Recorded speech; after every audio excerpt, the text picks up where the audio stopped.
Dimuliakan Tuan-Tuan Merusi dan ahli jawatan kuasa masjid, yang berbahagia Tuan-Tuan Imam, Tuan-Tuan Bilal, Tuan-Tuan Guru, para alim ulama tempatan, ustaz-ustaz, ustazah-ustazah, pemimpin-pemimpin setempat, seterusnya tuan-tuan, puan-puan, hadirin, hadirat, muslimin, muslimat yang dirahmati Allah sekalian.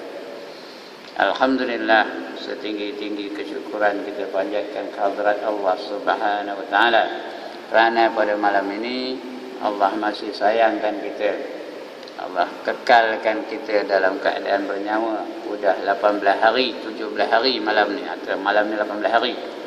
Kita berada di dalam bulan yang paling mulia, iaitu bulan Ramadan Al-Mubarak, yang penuh dengan keberkatan, di mana memang Allah datangkan tiap tahun didatangkannya Ramadan.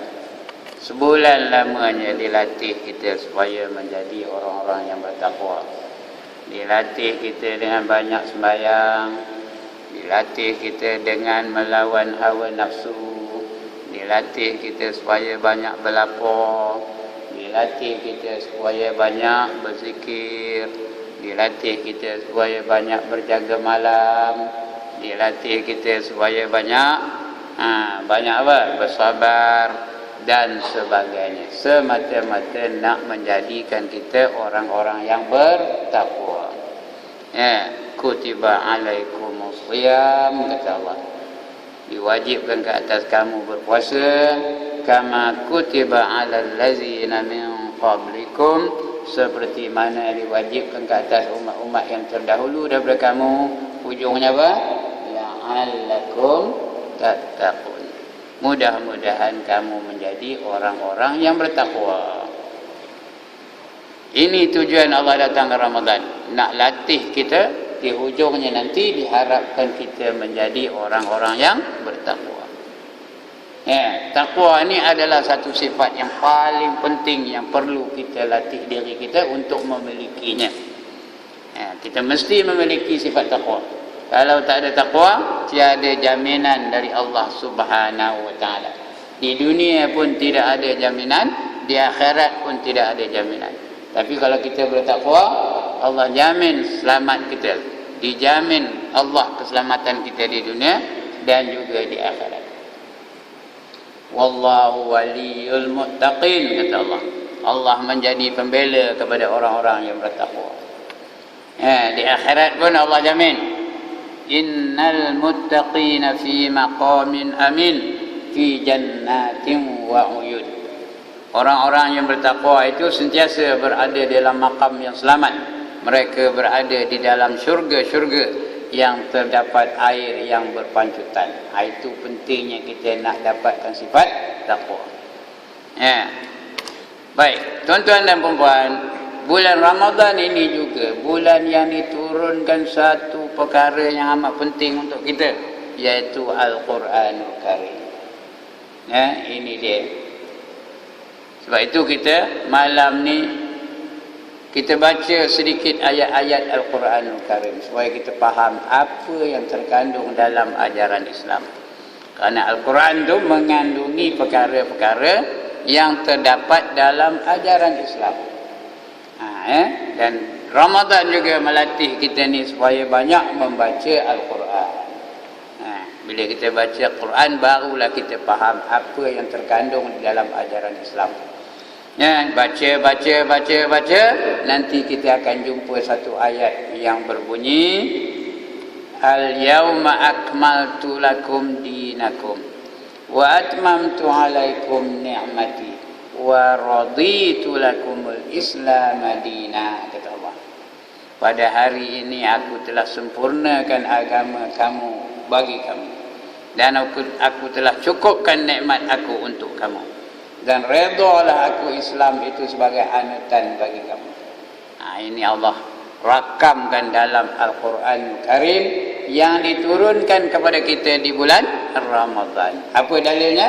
Allah berfirman, Syahrul Ramadan allazi unzila fihi al-Quran hudal linnas wa bayyinatin minal huda wal furqan. Pada bulan Ramadan lah diturunkan kepada kita Al-Quranul Karim. Ya. Unzila fihi Al-Quran, diturunkan di dalamnya Al-Quran. Untuk apa? Untuk petunjuk bagi manusia. Hudal linnas, supaya kita dapat petunjuk. Itu kena baca Quran. Wa bayyinatin minal huda, wa bayyinatin minal huda, dan keterangan-keterangan yang nyata daripada petunjuk-petunjuk itu. Ya. Wal furqan, dan membezakan antara yang hak dengan yang batil, yang membezakan antara yang benar dengan yang tak benar. Balik nak tahu kebenaran, tengoklah Al-Quran. Kalau ada dalam Quran, benarlah tu. Kalau wajib kata Quran, wajiblah tu. Kalau haram kata Quran, haramlah tu. Walaupun semua manusia mengatakan tak haram, tapi kalau Quran kata haram, haram.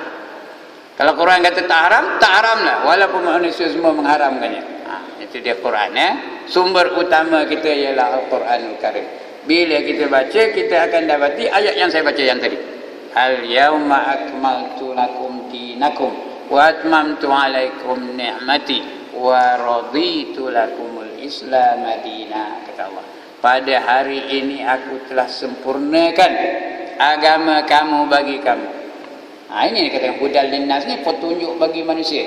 Allah dah bagi tahu kita bahawa Islam itu satu agama yang sudah sempurna. The perfect Islam is already perfect. Aku telah sempurnakan agama kamu bagi kamu. Dan aku telah cukupkan nikmat aku untuk kamu. Apa saja nikmat yang kita terima ni, sudah dicukupkan oleh Allah Ta'ala. Dan redalah aku Islam itu sebagai anutan bagi kamu, kata Allah dalam Al-Quran Al-Karim. Sebab itu tuan-tuan, apabila ayat ini turun, sahabat sungguh gembira, takbir dia mah. Allahu Akbar, takbir dia mah dengar ayat ini. Tapi ada seorang yang sedih. Dia tak takbir, dia tak gembira, dia sedih. Kenapa? Kerana dia tahu tugas Nabi itu sudah selesai. Habis dah tugasnya. Tak lama lagi kita akan berpisahlah dengan Nabi, kata orang tu. Siapa tahu namanya? Kuis perdana malam. Abu Bakar As-Siddiq. Bila turun di ayat ini, dia seorang sedih, yang lain semua gembira. Kerana dia tahu tugas Nabi itu telah selesai. Nabi telah meninggalkan satu ajaran yang sudah lengkap, yang tidak perlu lagi diubah suai, tak perlu lagi dipindah-pindah, tak perlu lagi dimodify. Kerana Islam itu sudah lengkap. Allah dah istihar bahawa Islam itu sudah lengkap. Islam is already perfect. There is no more room for modification. There is no more room for transformation. There is no more room for changes. There is no more room for addition. There is no more room for subtraction. You must take Islam as it is. Faham kita macam orang putih ni? Tak faham sampai suruh tak ngaji sekolah orang putih kemarin. Jadi Islam tu tak boleh diubah-ubah suai, tak boleh dipindah-pindah, tak boleh ditambah-tambah, tak boleh ditolak-tolak. Kita kena terima Islam seada yang mungkin, ya. Apa yang dalam Islam itulah kita terima. Kerana Islam itu sudah perfect. Bila sesuatu itu sudah sempurna, buat apa kita ambil cara lain? Kalau dah perfect lah sesuatu itu, kita hendak ke cara yang lain, cara hidup yang lain, yang tak semestinya perfect. Islam Allah dah jamin perfect dah. Mengapa kita nak ikut cara lain? Mengapa nak ikut cara Korea? Mengapa nak ikut cara Jepun? Mengapa nak ikut cara Barat? Mengapa nak ikut cara Amerika? Mengapa nak ikut cara British? Islam itu sudah lengkap. Dia mengandungi segenap aspek kehidupan. Daripada sekecil-kecil perbuatan sampai sebesar-besar perkara, ada terkandung dalam ajaran Islam. Jadi apa kita ambil cara hidup orang lain? Islam dah cukup, dah lengkap dah. Siapa nak ambil cara orang lain? Islam dah ada. Menguap pun ada diajar oleh Allah dalam Islam. Ya tak? Ada tak cara menguap dalam Islam? Ada ke tak ada? Paling kecil perbuatan dalam hidup ni menguap lah.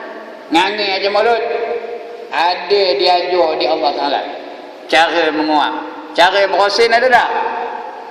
Tak ada. Ada tak cara bersin? Ada. Cara buang kuku ada tak? Ada. Lagi? Cara ada tak? Masuk tanda, keluar tanda, ada tak cara dalam Islam? Ada. Kalau yang kecil-kecil itu pun ada, pendidikan tak ada ke? Yang besar-besar tu tak ada ke? Ha? Kemasyarakatan tak ada ke? Ekonomi tak ada ke? Pentadbiran tak ada ke? Apa lagi? Kenuri kenara tak ada ke? Hiburan tak ada ke? Apa yang tak ada dalam Islam? Cek apa kan? Everything is there in Islam. Ada semua. Nak hiburan ada, nak nikah kahwin ada, nak kekeluargaan ada, nak berekonomi ada, nak berniaga ada, nak mentadbir ada, nak memerintah ada, nak apa lagi? Apa yang tak ada semua ada. Dan Tuhan tak terima pula lain daripada cara Islam. Bila kita baca, kita akan jumpa satu ayat yang berbunyi, wa man yabtaghi ghairal islami dina falan yuqbala minhu wa huwa fil akhirati minal khasirin. Surah apa? Surah apa? Ustaz yang jawab. Boleh. Surah apa? Surah Ali Imran ayat 85. Wa man yabtaghi ghairal islami dina, barang siapa mencari satu cara hidup lain daripada Islam, falan yuqbala minhu, sekali-kali tidak diterima Allah darinya. Allah gunakan kalimah lan tu no way. Tahu kata no way? Norway itu bukan negara Eropah yang nama Norway itu Norway juga. Tapi Norway itu artinya tak ada jalan. There is no way Allah will accept. Itu Allah gunakan lan. Tak ada diterima Allah. Dan orang itu di akhirat nanti tergolong ke dalam golongan orang-orang yang rugi. Siapa menjaga nak rugi angkat tangan? Kita nak untung dunia, untung akhirat. Tadi itu imam dah baca doanya, Rabbana atina fid dunya hasanah, lagi wa fil akhirati hasanah wa qina azabannar. Allah dah hajar kita doa yang terbaik, Rabbana atina fid dunya hasanah wa fil akhirati hasanah wa qina azabannar. Kita nak di dunia pun baik, di akhirat pun baik, dan jauhilah daripada azab api neraka. Jadi kalau tak nak golongan orang yang rugi, jangan buat, jangan cari, jangan amalkan sesuatu yang tidak mengikut cara Islam. Whatever you do, mesti in accordance with Islamic teachings. Apa saja kamu buat, mesti ikut cara Islam. Semayang ikut cara Islam, hiburan ikut cara Islam, ekonomi ikut cara Islam, puasa ikut cara Islam. Orang lain puasa ke tak? Orang lain dari Islam puasa ke tak? Puasa tau. Orang Hindu tu puasa tau. Memang ada hari-harinya dia puasa. Cuma puasa dia tu dia tak makan benda-benda berdarah. Ikan dia tak makan, ayam tak makan, daging-daging binatang dia tak makan. Tapi sayur dia makan. Dia kata dia tak makan benda bernyawa. Benda bernyawa dia tak makan, kata dia. Kita tak nak makan nyawa-nyawa punya barang, katanya. Kata sayur tu tak ada nyawa ke? Kobi makan, kangkung makan, paku makan, nasi makan. Tapi kalau orang itu hari-hari pun tak apa. Berbeza dengan puasa kita orang Islam. Yang Allah terima puasa cara Islam. Lain daripada cara Islam tak diterima oleh Allah Subhanahu Wa Taala. Apa saja mesti ikut cara Islam, baru Tuhan terima. Kita semayang, orang lain semayang tak? Orang lain semayang tak? Semayang, tapi cara orang lain semayang tak terima oleh Allah.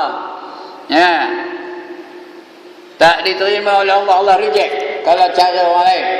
Semayang nyembah patung ditolak, semayang nyembah matahari ditolak, semayang nyembah bulan ditolak, Ya?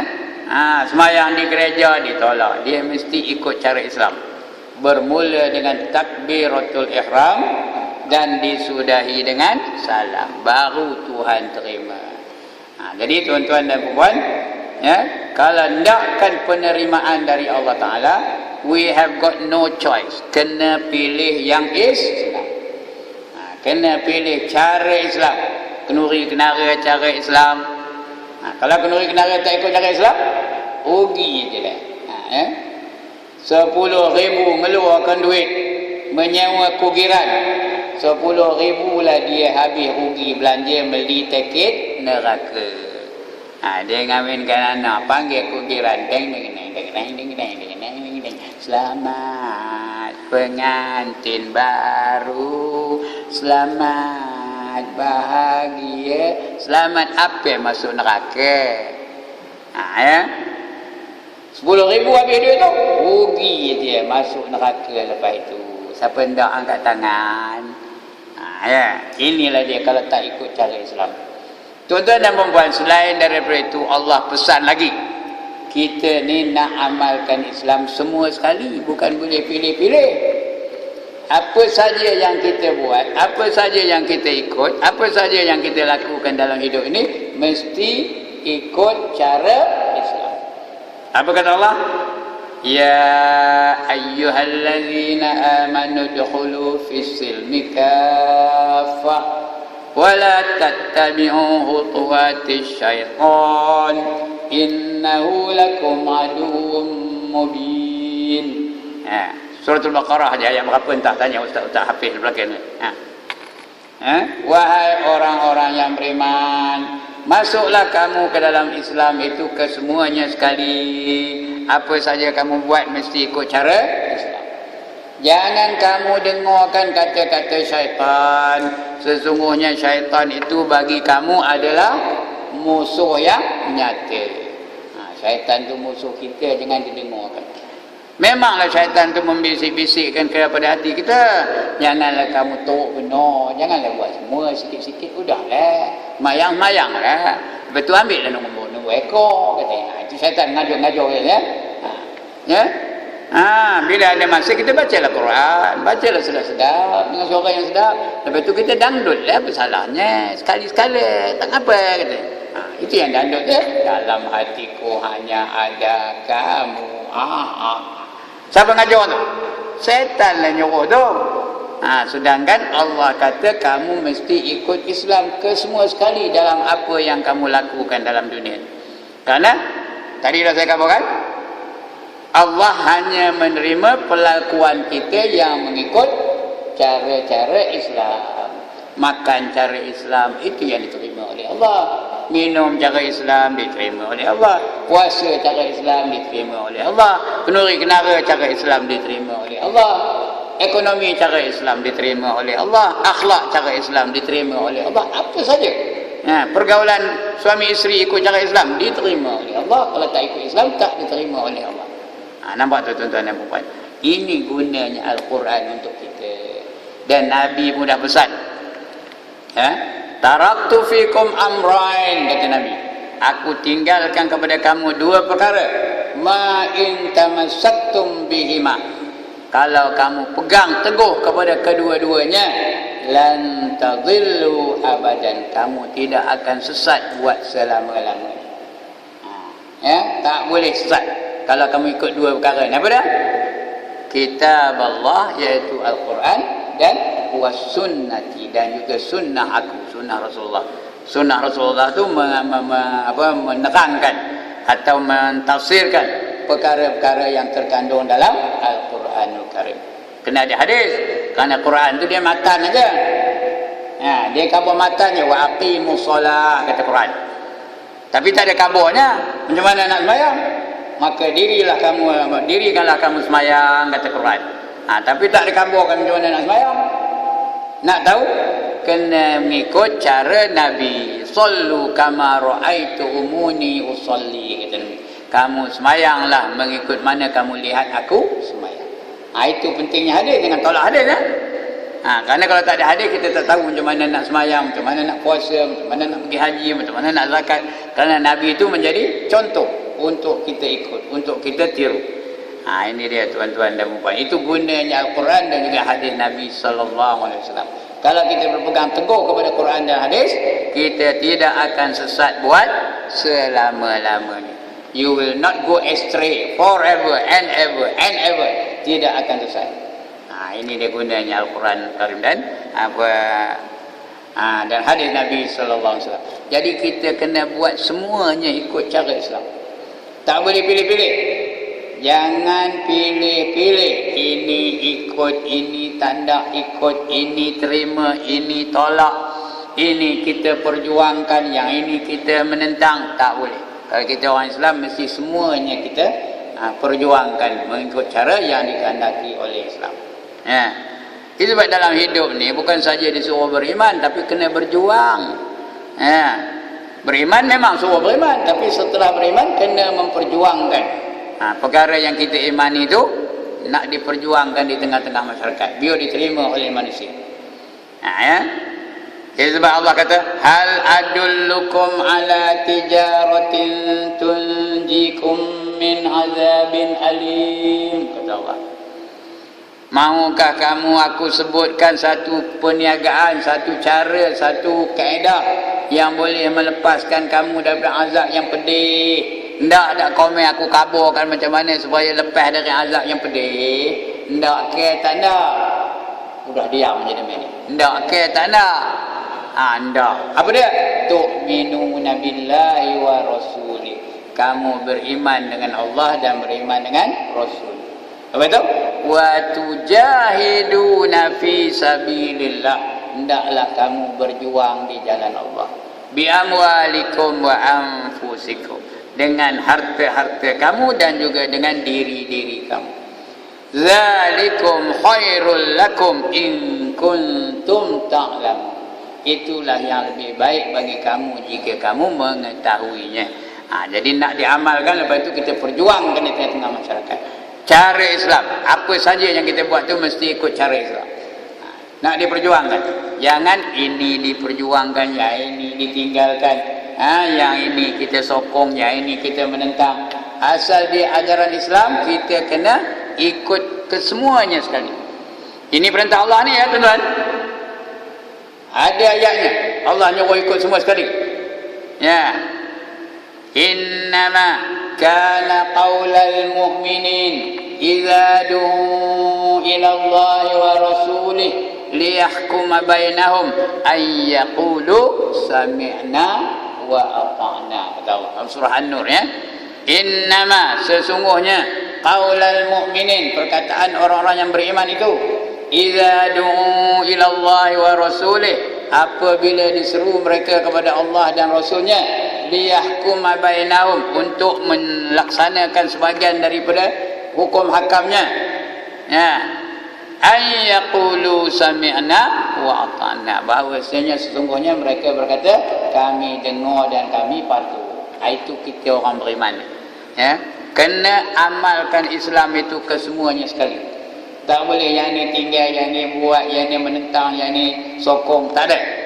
Asal dia dalam Islam kena kita laksanakan. Ini dia bulan Ramadan turunnya Al-Quran.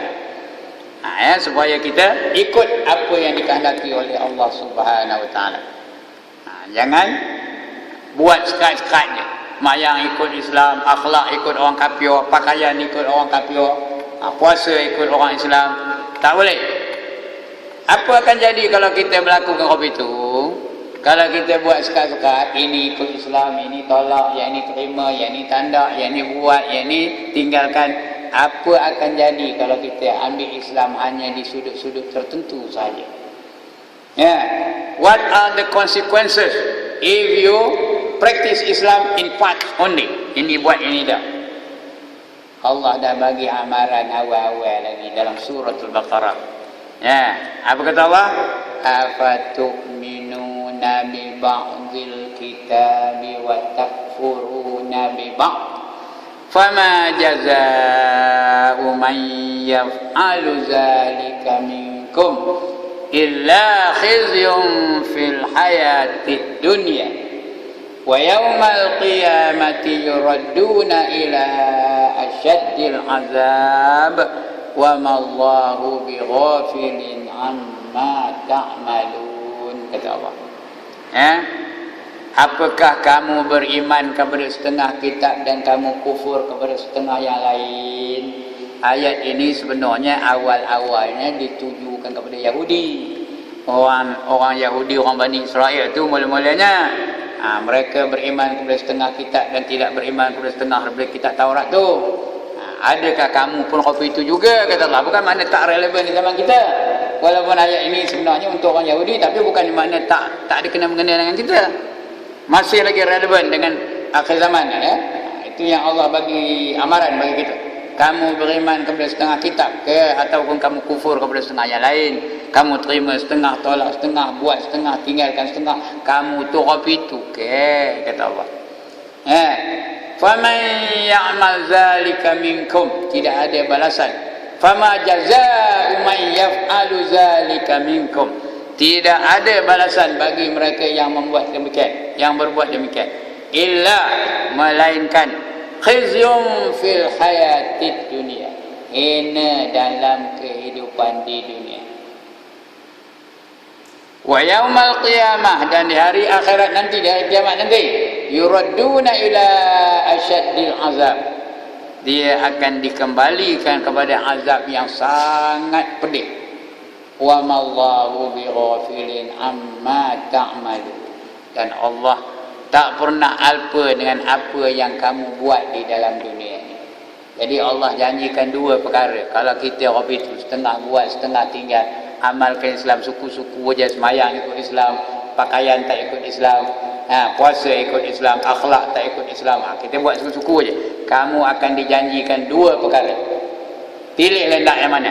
Yang pertama di dunia, yang kedua di akhirat. Di dunia ni kamu akan hina dalam kehidupan di dunia.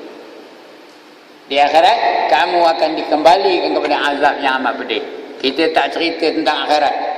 Orang yang dah balik akhirat pun tak pernah SMS kita. Aku tengah teruk ni, kena pelupur. Tak ada pun. Siapa ada menerima SMS dan orang yang dah kembali ke akhirat? Angkat tangan. Tak ada. Tak dapat dibuktikan. Tapi kena yakin kerana ini ada dalam Quran. Apa saja dalam Quran ni kena kita yakin. Di akhirat nanti mereka akan disiksa oleh Allah Subhanahu wa taala. Kalau mati membawa amalan yang sebegini, dia mati meninggalkan perjuangan Islam, dia mati meninggalkan cara hidup Islam, dia mati sedang melakukan perkara-perkara yang dilarang oleh Allah, maka dia akan diazab nanti oleh Allah di akhirat. Yang itu di akhirat. Tak dapat kita buktikan, hanya wajib kita yakin saja. Tak pernah pula kita terima telefon. Ada terima telefon? Siapa ada terima telefon? Angkat tangan. Aku tengah teruk ni, kena pelupuh ni, ada? Tak ada. Tapi yang dunia ni nampak tak kita? Orang Islam di dunia ni hina ke mulia? Tak tahu dia menjawabnya. Orang Islam dalam dunia ni hina ke mulia? Orang Islam di Kashmir hina ke mulia? Orang Islam di India hina ke mulia? Orang Islam di Burma hina ke mulia? Orang Islam di Afghanistan hina ke mulia? Orang Islam di negeri China hina ke mulia? Orang Islam di India hina ke mulia?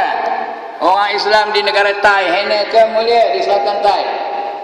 Orang Islam di Nigeria hina ke mulia? Orang Islam di Rusia hina ke mulia? Di mana orang Islam yang mulia? Cek kabur kan? Di mana saja umat Islam sekarang berada, mereka sedang dihina oleh musuh-musuh Islam, sedang dikerumuni oleh musuh-musuh Islam, dikeronyok-keronyok oleh musuh Islam, seperti orang-orang yang lapar mengelilingi hidangan makanan. Itu kata Nabi. Ada satu hadis, dalam hadis yang ke-30 berapa kan dalam peristiwa akhir zaman.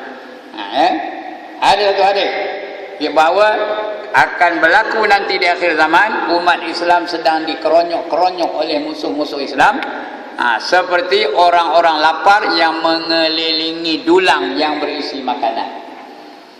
Ditanya sahabat, adakah ketika itu orang Islam sedikit bilangannya ya Rasulullah?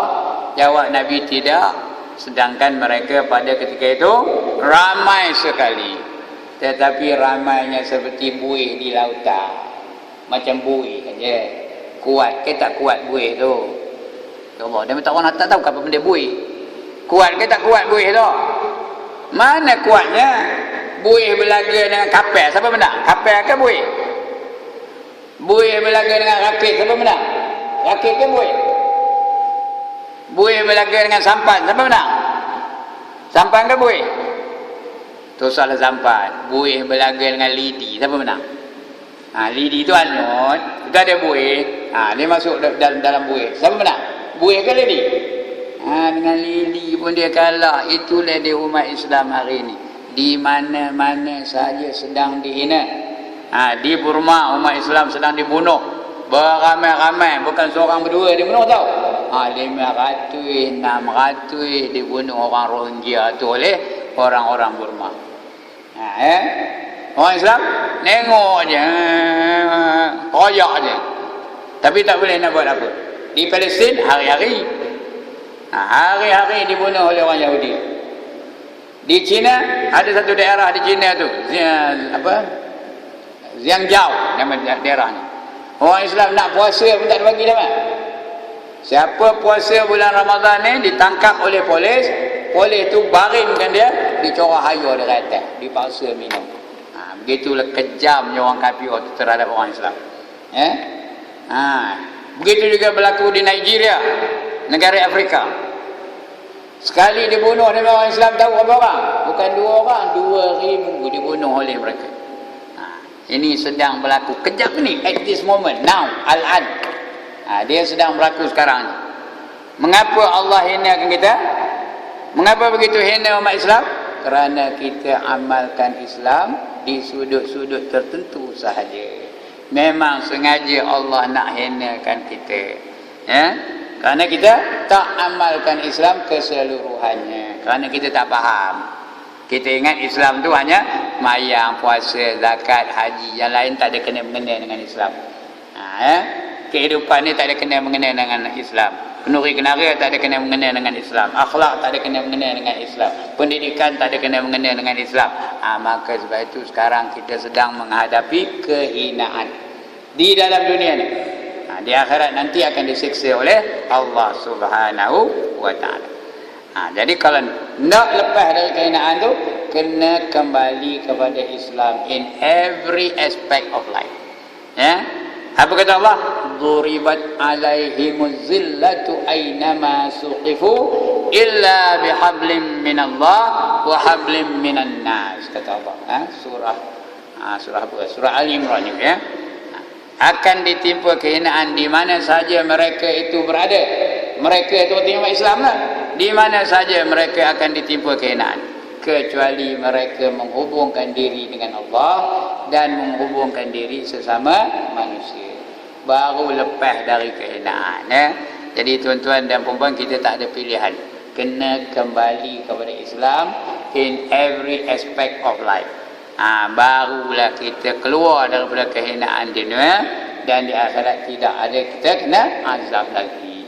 Wallahu alam. Cukuplah tu mudah-mudahan dapat penjelasan tentang pentingnya Al-Quran itu dalam hidup kita. Kalau ada Al-Quran itu, kita